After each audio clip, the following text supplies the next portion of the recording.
கிறிஸ்துவுக்குள் பிரியமானவர்களே ஸ்தோத்திரம். நீ இடைவிடாமல் ஆராதிக்கிற உன் தேவன் உன்னை தப்புவிப்பார். பிரியமானவர்களே, இஸ்ரவேல் ஜனத்தை பாபிலோன் ராஜா முற்றுகை போட்டு கைப்பற்றி அவர்களை சிறையாக கொண்டு போனார்.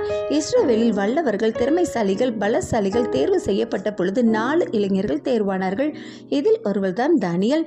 இவர் அனைத்து தேர்விலும் வல்லவரானார். சொப்பனம் காண்பதில் இவர் வல்லவராய் செயல்பட்டபடியால் அரசின் பிரதானியாக்கப்பட்டார். இவர் இஸ்ரவேலின் தேவனை வழக்கம் போல 3 முறை ஜன்னலை திறந்து வைத்து வானம் பார்த்து ஜெபம் செய்யும் பழக்கத்தை உடையவர். ராஜா இவரில் பிரியமாய் இருந்தார். இதனை வெறுத்த மற்ற பிரதானிகள் இவரை தந்திரமாய் அழிக்க நினைத்து ராஜாவிடம் வந்து, ராஜாவை உம்மை தவிர வேற யாரையும் தெய்வமாக வணங்கக்கூடாது என்ற முத்திரை பெற்றனர்.